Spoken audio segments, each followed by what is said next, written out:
సుమన్ టీవీలో మీ personal and business promotions కోసం కింది నెంబర్కి కాంటాక్ట్ చేయండి. తిరుపతి ప్రసాదం అనగానే మనకు అందరికీ గుర్తొచ్చేది ఒక పవిత్రత.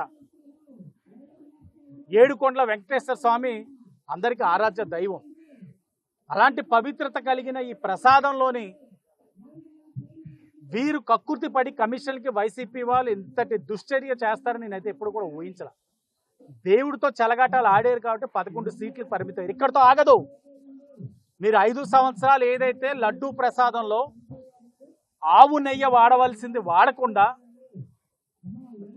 జంతువుల యొక్క నూనె, పంది యొక్క కొవ్వు ఇలాంటి వాటిని వాడి లడ్డూల్ని తయారు చేశారు అని అంటే వీళ్ళు అసలు ఏ విధంగా శిక్షించాలో కూడా అర్థం కావట్లేదు.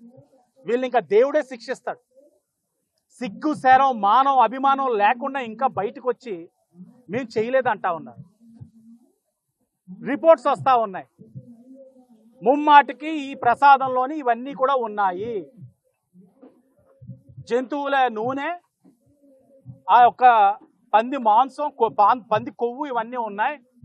వాడవలసిన ఆవు నెయ్యి వాడలేదు అని స్పష్టంగా రిపోర్ట్స్ తేల్చి చెప్తా ఉన్నాయి. 5 సంవత్సరాలు ఈ పవిత్రతను అపవిత్రత చేశారు. ఈ 3 నెలల్లో మళ్ళా సరి చేసుకుంటా ఉన్నాం. ఇది 3 నెలల్లో ఈ వాస్తవాలు ఇవి బయటకు వచ్చినాయి. ఇంకెన్ని దౌర్భాగ్యమైన పనులు చేశారు ఈ వైసీపీ వాళ్ళు అర్థం కావట్లే.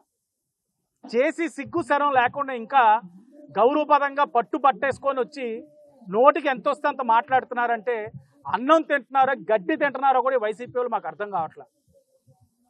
ప్రజలు చాలా ఆవేదన చెందుతా ఉన్నారు.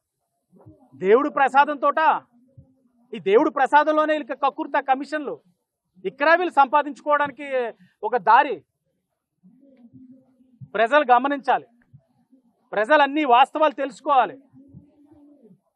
ఇప్పుడు వచ్చి వైవి సుబ్బారెడ్డి గారు చెప్తున్నారు, ఎక్కడికంటే అక్కడికి వస్తాను ఛాలెంజ్ అన్నారు. మా యువ నాయకుడు లోకేష్ గారు చెప్పారు, ఆయన తిరుపతిలోనే ఉన్నానన్నారు. వెంకటేశ్వర స్వామి మీద ప్రమాణ స్వీకారానికి నేను సిద్ధంగా ఉన్నాను, ఆయన వస్తాడా వైవి సుబ్బారెడ్డి అని అడుగుతా ఉన్నాడు.